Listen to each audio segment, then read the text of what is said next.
voices, sharing the good news that you can use as we talk community awareness and keep you in the know. I am Angela McNeil Woods, aliasly known as That Laurel Hill Girl. And today, y'all, I have finally got this man to the platform.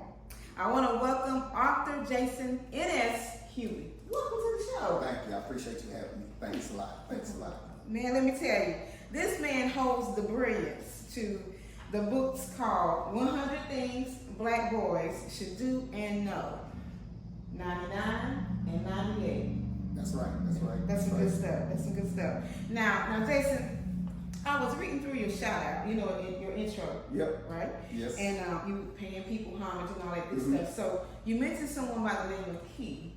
Oh, Key. Yeah. And so Key, you thank him for teaching you consciousness and exposing you to what's really going on. Yes. Okay. All right. And so I see that conciseness within your book, the conversations about what's really going on. Yep. Okay? Thanks. All right, now, so we're going to get into it, you guys. Now, is this home for you?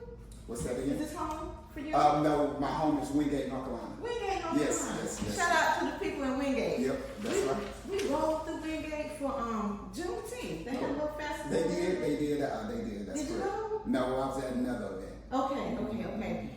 And they've got a little part that we didn't even know they had a part there. Yeah, I know, they're growing now. Wingate's blowing up now. Give it another 3 or 4 years, it's going to be really blowing up. It looks good down there, too. Yeah, it's getting better, that's for sure. Really good. So now, for those who don't know, Wingate is between Wadesboro and Monroe. That's correct. Okay, all right. So if you're on Highway 74, for all of those who are Highway 74 riders, you're going to go through several little towns. Yes. Because my little town is on 74 too. Laurinburg. What's that? Laurinburg. Oh, yeah. We're getting to get there. That's my trips going to Fayetteville State. Okay. See that? Yeah. Because I was just giving action. So you went to a historically black college, Fayetteville State. Yes, right. Bronco Pride all day. Bronco Pride. Look at you showing now. What you know about Fayetteville? I love Fayetteville.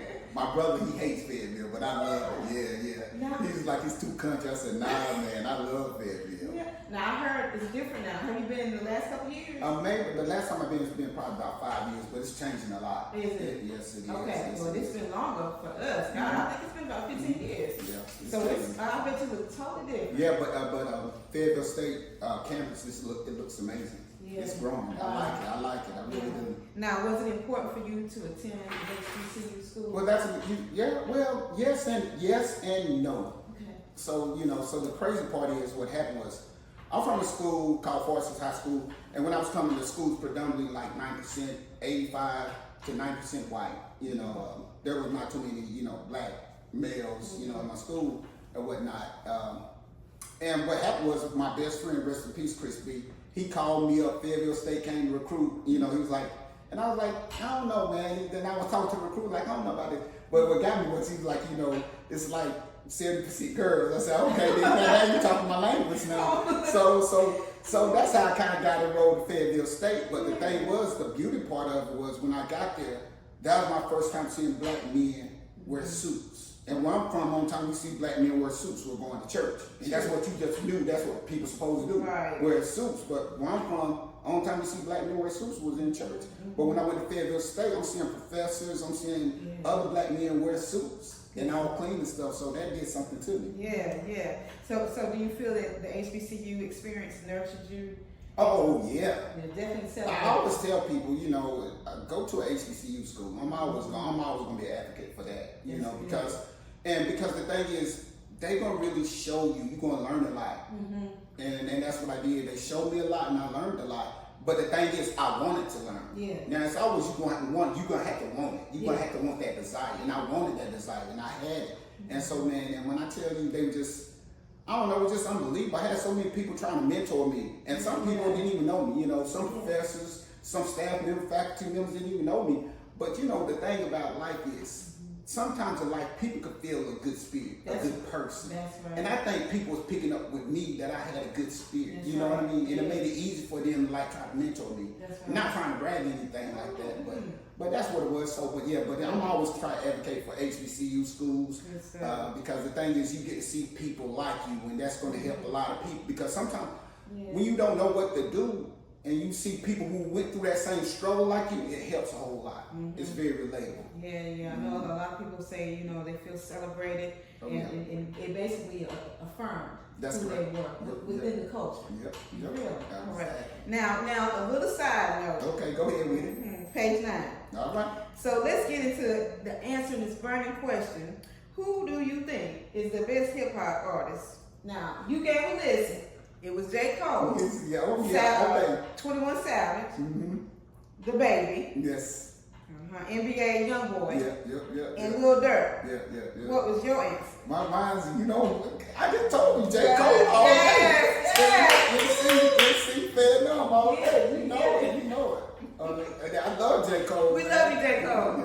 Yes, we love yours. I mean, and all those rappers are great rappers, but That's you know, right. J. Cole being the hometown, going Fayetteville State, just I love him. That's good. See, we in agreement. We ain't gonna fall out because we right there. That's right. Man, now let me tell you though, I love your book. Your book is clear and concise. You know I appreciate it. Thank you so love much. the format of it, and it's just so full of wisdom. Yeah, thank you. Thank you so much. Now, and I love the fact that you consider topics that other people might want to hear. You know, so you do little jot downs and have those conversations with people. Well, I want to keep going on and on. I want you to get into and tell us about this awesome book. Tell us about your thought process. How you even came up with the topic. Well, that's a good question. So what happened was, like I said, I'm from Charlotte. Well, I live in Charlotte, North Carolina. I'm also on my day off, and I'm not a writer. I'm a BMT, a behavior modification technician. So I deal with kids with behaviors. So like, was it 4 years ago, 5 years ago? I don't know if you guys are familiar. That's when the kids in Charlotte had to go to summer school. Yeah. So, because of COVID, because they were like, they're not getting enough lessons, they're not learning enough. So I got signed up to do summer school. And what I noticed was a lot of black kids weren't listening to the teachers. They weren't listening to anybody really. And I was just sitting back like, what can I do? I was just like, what can I do? Because, I got to do something. Yeah. And so I was just sitting in the media center, and I said, you know what? I can write a book. And that's what I said. I said, I can write a book. And the title came right to me right then too. I was like, 100 things black boys should do now. Yeah. It came to me just like that. And then when I thought about it, like the next day, you just started. I just started came on to you. That's right. Now, so before becoming an author, were you always an avid reader? No, I'm not an avid reader like that. And one reason I'm not an avid reader like that, once again, when you come from Wingate at times, they don't push education like that. True. Especially not for and especially not for colored kids. Because I'm from a small town. There's no library. There's no media center. And so so reading is very minimal. It's very minimal because I'm coming up. We got to do yard work. We have to just do stuff, help people in the neighborhood and around the house. So the main goal when I was coming up, is just to graduate high school. You see what I'm saying? And get a job. So that was the main thing. But as life kept going for me, whatever the case may be, I was going through some things, right? Yeah. When I say things like mental things, but I was like, what can I do to help me with my mental? And I was like, you know what? I'm gonna get a book. So I just happened to go to a bookstore and got a self-help book. And you know what? And I read it. And I was like, okay. And then in the self-help book, it said, the journal. Yeah. I was like, when I read it, I was like, journal? I'm like, that's for girls. I'm not going to journal. That's my mindset. That's my mindset. So I'm like, I'm not going to journal. But I was like, you know what? I got the book. I paid the money, so I might as well try. Right. So in the journal, I was like, I don't know what to really write. But what I was doing was, so I opened it one day and I just like wrote, like example. I don't really remember what I wrote my first time out, but it was something like, today was I. That was it. Today was I. That's right. Then the next day come, today was I, lunch was pretty good. So I got like 2 sentences. But as the days progressed and I started, so it turned into 2 sentences, 5 sentences, a paragraph. Then they don't know, like, I was writing a page. Wow. Yeah. You started finding that. Yeah, I was writing a page. So and then that right there gave me so much relief mentally and emotionally, because that was my safe haven. Yeah. That was my safe, because I can go get my journal and just open it up, put my head down, and just go to work and just write. Just put it down. Wow. Now, so tell us about 100 Things. That's the first book. That's the first book. Yep. I'm counting all the way down, trying to get to 1. I might be 92 years old, but that's my plan to get to 1. Oh, that's how you gonna do it? Yeah, that's my plan. I'm counting all the way down, so that's my plan to get to 1. But like I said, I might be 82, 92, but I'm definitely gonna try. Yeah. Now you got so behind this, you see back here, we got 100, 98, 99. You said you're gonna try to get down to 1. To 1. That's gonna be something. Yeah, and I can do it. It's easy. I tell people, for me, I got a passion. I like to write, and I like to observe people. Yeah.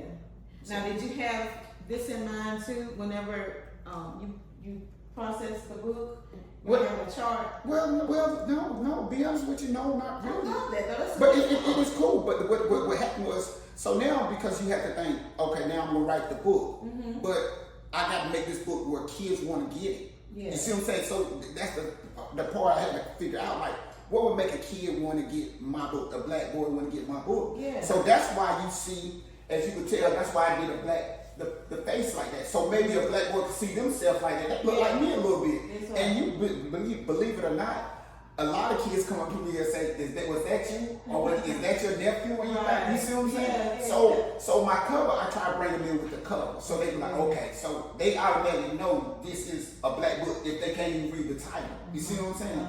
And go ahead. I'm sorry. No, you're good. And so that's where that came from. Me trying to grab their attention. So now what I'm doing now, my thing is with this poster was like put it on their wall.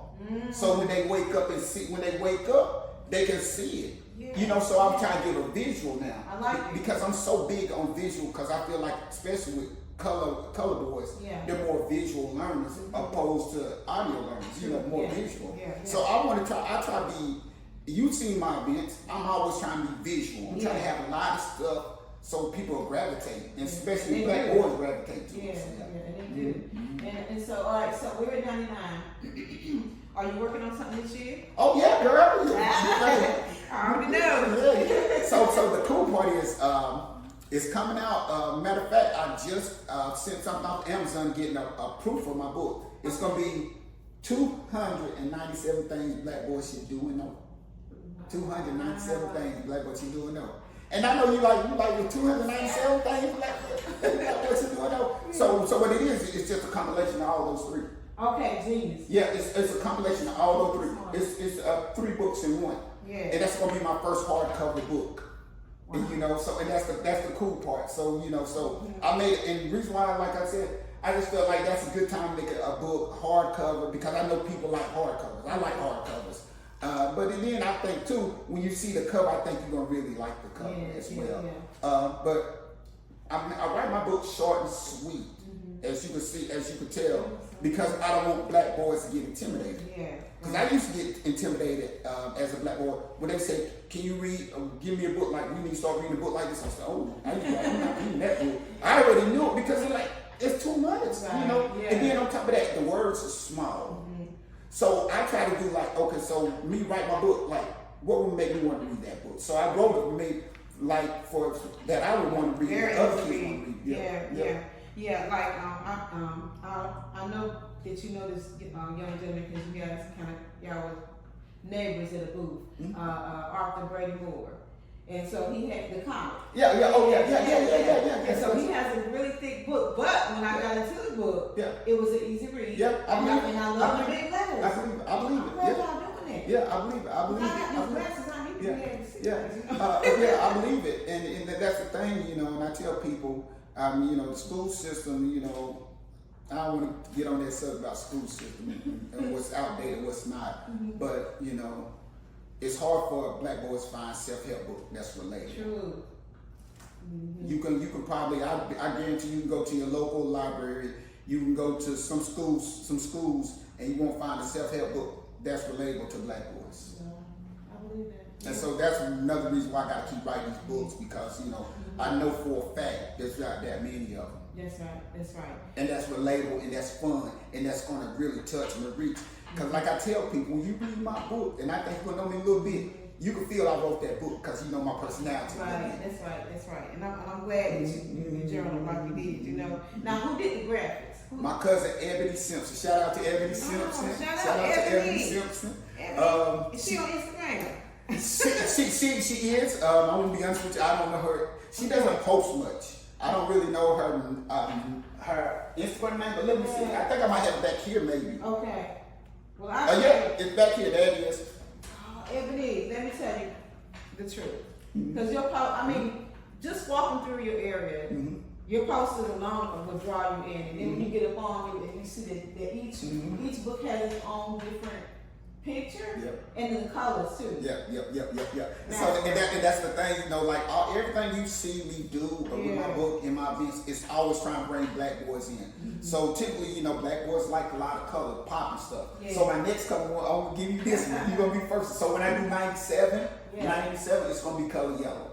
Ooh. So you the first one to get that. You the first one to get that. Look at that. Y'all first heard one to get that. Out of it. It's gonna be yellow. 97 things Black boys are doing are gonna be yellow. Yep. Man, I said this is good. So now there is an Atlanta-based program, and it's designed for African American young men, and it's they are to help better manage their emotions and mental illness. Now that program is called Black Boys Better. Black Boys Better in Atlanta. Okay. So do you think that there is a big stigma in the Black community in regards to mental health? Oh yeah, absolutely. And then, like I tell people, there's so many things that goes wrong with the stigma. Like there's not one answer for this question, right? Yeah. I can't just say, it's the parents. Right. It's just so much, Yeah, it's just so much, and some of the stigma just. It could be from like a friend, maybe the Black boy doesn't want the kid to know, the friend to know. Yeah. Maybe they might feel embarrassed. Maybe the parent might say, you better not go and tell them that you need to talk to somebody. Because sometimes the parents threaten the kid that you better not go tell the counselor or what happened. What's going on here? What's going on? And then you have also some parents tell you, be tough. It's all right to be soft. And in this book I say it's all right to cry. It's okay to cry. Jason, you scared. I promise you I was just here and say I like when you said let it out. Yeah, let it out. Cry. There you go, let it out, cry. But then, there's sometimes, and I'm always a big believer, the number one thing, and I always preach to people, it's about communication. Yeah. A lot of Black boys, they don't know how to communicate their feelings. That's true. Then sometimes then on top of that, they don't know who to communicate their feelings to. So it's just a lot. So like I said, there's no one answer, but there definitely is a big time stigma with Black boys. Yeah. And we just got us as a community, us as people, we have to push that, like get help, talk to somebody, communicate. Just let us know what's going on. Don't keep it balled in until you keep it balled in and say or do something that you're going to regret. True, that's right. Now, because in the book, one of the subject topic, is communication. And I love that you talk about the different ways to communicate, like writing it down. Oh yeah. Or even just being open to communicate with somebody, So my question is now, do you think that mentorship helps? Oh yeah. Yes, but just like with anything, there's good mentorships and there's bad mentorships. There's good mentors, there's bad mentors. Just like with anything, And you just got to, and mentors don't have to be like it has to be an organization. A mentor could be somebody down the street, somebody right beside you. A mentor doesn't have to be a 28-year-old man or a 28-year-old woman. Yeah. It might be a 16-year-old kid. You see what I'm saying? Right. So, and I'm always the type, everybody knows something that you don't know. That's right. That is so true. Everybody knows something that you don't know. But the thing is, you won't be willing to listen. See, you got to listen. If you're not going to listen, what's the point? You see what I'm saying? And really answer your question with the mentorship, or let's just talk about organization with mentor. Like that's not enough because they're not going to spend money. They're not going to spend the adequate money for mentors. And then if they do, the mentors they okay at best. I done seen some, unfortunately, but then I done seen some real good ones. Some real good ones. So, but it's just like end of the day, we have to fund mentors, mentor programs. We have to, but because there are some great men, there's some great ladies, there's some great people out there who want to mentor. But now let's talk about the reality of it. When we try to mentor, whatever the case be, and it's hard to do things for free sometimes. It really is, and I'm not trying to make it a money thing. But like I tell people, for example, right? People like, you need to do mentor, you need to be a mentor. And I do mentor some kids, but not to that degree. Right. Meaning like I don't like per se like pick up a kid every Saturday. We do something Monday, Tuesday. I don't not like that. But there have been some people who brought that to me, you might need to do that. And I had to say, I don't have enough time. That's not enough money. Yeah, your books are mentorship. You know what I mean? Yeah. But I do it. But the thing is, it's a lot. It's just a lot. And how this world is going, it's just, and that's another reason why I write this book. That's right. If you can't get a mentor, if you can't, read the book. Read the book. That's right. Now, so you work within Charlotte, Mecklenburg schools. And how many years? It's going on 16 years now. And so you work in what they call a self-contained. Self-contained. Oh yeah. So what is your day-to-day in a self-contained class? Well, I no longer work at self-contained anymore, but I do kind of deal with some kids that are kind of probably should be self-contained. Now that's just a joke, but no. So when I used to do self-contained, I did that for maybe I would say 13 years, and those kids had different disabilities from autism to ODD. Oppositional defiant, ADHD, ADD, all those kind of things, bipolar, you name it. And so when you're dealing with a group of those kids, your day was every day was different. Yeah, exactly. So you never know what you're up against, as far as like kids running out the classroom, kids throwing things at you. It's just it's tough, Yeah. But I get decompress. I can take my mind other places. Okay. You see what I'm saying? Because I'm a thinker, and sometimes I can take my mind other places when there's something that's crazy going on. Now, sometimes I will get in my feelings because you find yourself like, what will possess you, make you want to hurt somebody or do something? Like for example, you might see a kid try to spit on another staff member, and you like, what? Where's that coming from? You see what I'm saying? And that was tough. But like I said, I enjoyed it, but my time was running out because at this point in time I was dealing with 8th grade. So I'm sorry, I was doing self-contained in middle school. But this one student one time told me, "I will F you up." Oh, my. And at that point in time, I really, because I've been doing it that long, I never really had a kid say, "I will beat you up, I will F you," I would seriously hurt you, right? But a kid looked at me and said, "I will F you up," and I had an out-of-body experience. Because I see myself doing something bad. Right. So what I did was, can I get an officer down here by the cafeteria? Okay. God was with me. Yeah. Because I just calmed down. Yeah. And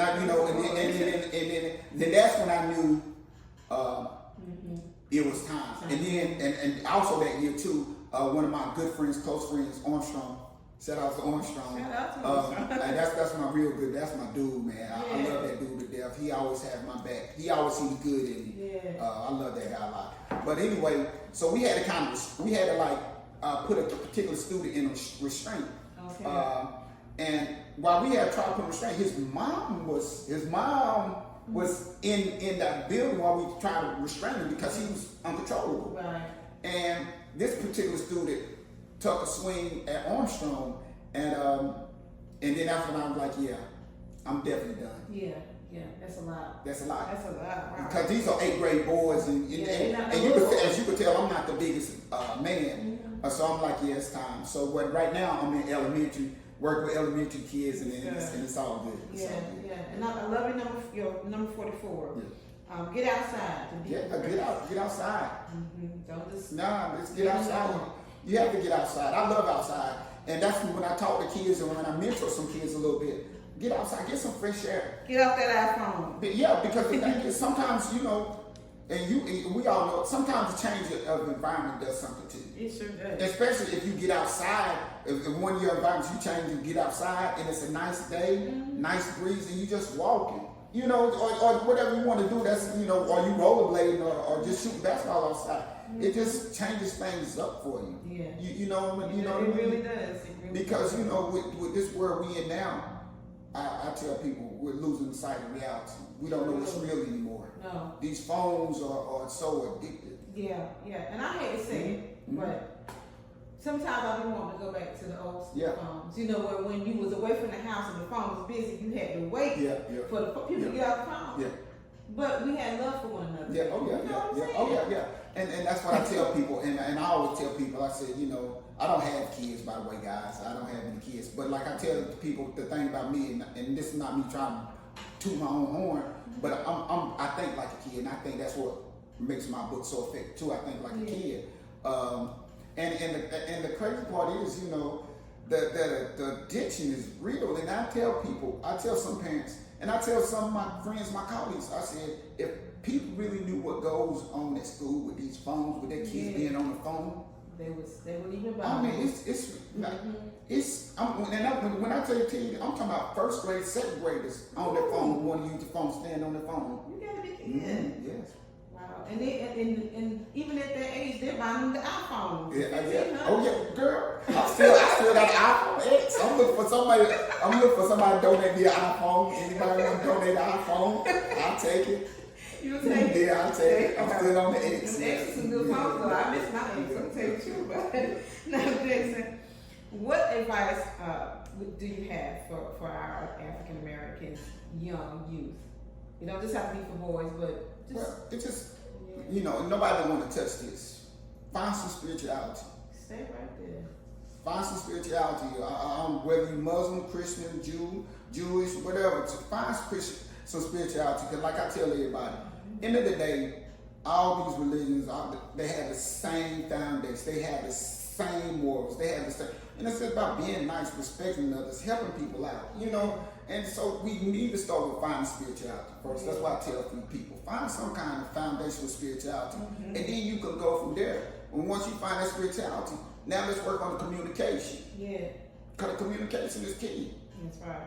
There's a certain way, you tell somebody to do something. Now, it's a difference. I tell shut up, right? If I tell you to shut up, you're going to keep talking. I say, can you please keep it down? Yeah, you see the difference? Totally different. Yeah. So we have to work on the spirituality part and the communication. We get that spirituality part and the communication together.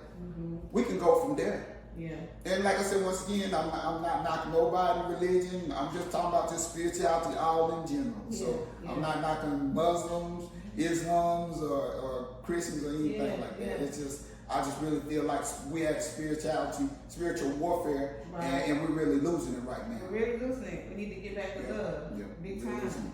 Wow. Now, Jason, I love the shirt that you have on. Yep. Do you have any merch available right now? Well, yes.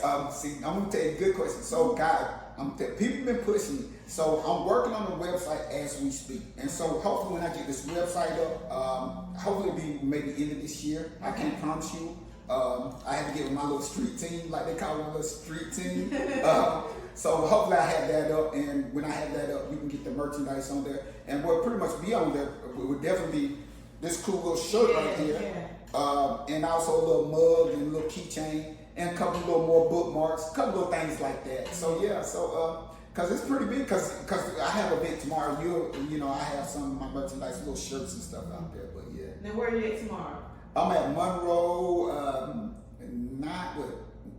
9307 Monroe Road, Charlotte, North Carolina. Okay. Yep. Man, you guys be getting it. Tamika, that's my partner. Yeah. She showed me love. Like, I'm always big on people who show me love, and my hat goes off you for you showing me love. And I tell people, there's a saying, and we it might be cliche, but real recognize real. And I think you was able to recognize, like, this is a real brother, and I was able to recognize you're a real sister. Thank you. You know, and then like she always like you were like, it's crazy guys. Like I was doing an event and she was like, hey, I was like, oh snap. You gotta see my, I'm like, oh man, so anytime. You said we were stalking you. Yeah, no. But anytime somebody shows me love like that means a lot to me. That's right. Because you don't have to do that. Yeah, no, and that's for true. you to do that, Yeah. that does something to my soul. Yeah. And I appreciate it. And you know when we met, God, that was early in a couple of months back. Yeah. And so I remember the picture. Mm-hmm. So I look at that picture that we took on your Instagram thing. Mm-hmm. I look at that picture like it was manifestation. Mm-hmm. Oh yeah. Now we're here, front and center. Definitely. Look at God. Definitely. Now, where can the people purchase your books? They can go on Amazon. It's online on Amazon. Definitely go to Amazon. That's where you need to go. So all my books, that's a good question. So all my books are going to pretty much be on Amazon. So if you want to get my book online, just go to Amazon. Mm-hmm. Yep. Now, how can they find your social media platforms? I'm going to tell you this now, guys. I suck with social media. and reason why I say that because I feel like it does more harm than help. I purposely not try to be on social media to that magnitude. Yeah. Like I tell people, if I wasn't a writer, I wouldn't have a social media because it's a big time distraction. It really is. And I think it's really crippling our society and really crippling our black community as well. Really So I really try to not to stay on it because it's an addiction. You get very hooked to it. That's right. You know, I got my brother, Cricket. He will stay on TikTok till about 3 o'clock in the morning and he'll send me something on TikTok. I'm like, what are you doing on TikTok? You know, so anyway, but if you really want to get in contact with me, go to my Instagram. Mm-hmm. It's 100 TBBSDAK. Once again, it's 100 TBBSDAK. That's where, and I have a little Twitter too, but I don't do much of Twitter. I pretty much do stuff on Instagram. Like I said, once again, I don't want to get lost in the sauce by trying to be on all platforms. Mm-hmm. And I know I should just try to get the message, but I know me. Yeah. And that's the thing. And I have to once again, that's another thing. I got to put in one of my books. Get to know yourself, know who you are. Yeah. You see what I'm saying? Right. So I know me. So if I start doing all that, I lose sight of some of my goals. Right, that's right. You see what I'm saying? Yeah, it's a distraction. So once again, I apologize, guys, but if you're really trying to get at me, just go to my Instagram. That's where you can just find me. That's for sure. Man, I'll tell you. Let me tell you, friend. I so appreciate you. And you guys, so we have $198.99, and we've got some more on the way. And again, so go to his Instagram page for his information, and just know in the promo section, we'll have that information for you. And you guys, while we're at it, go ahead and subscribe, like, share, and make sure that you comment, because we want to make sure that we keep this content going. Mm-hmm. Like I said, I appreciate it. I can't thank you. There's too many thank yous. There's not enough thank yous for this being an honor and privilege for you to invite me here. We thank you. In your studio just to do this. I love your hat, man. I love your style. But I'm gonna wrap it up right quick. So I wear this hat all the time because the thing is, like I tell people, I want people to identify me. Yeah. Like that's that white with that hat. Yeah. If you don't know nothing, he wears those hats all the time. So I wear this hat purposely so people can identify me when they see me in Charlotte or see me in Monroe, see me in Wingate or wherever. Yeah, they're like, that's him. Yeah. You know, I don't know your name, but it's that guy with that hat. That's right. That's good stuff. Well, I want you to know, friend, we're proud of you, and we know that you're doing big things, and it's just going to keep being bigger, and greater and greater. But thank you, family. Local, not local. We're famous, family. That's right. Thank you. Y'all be blessed.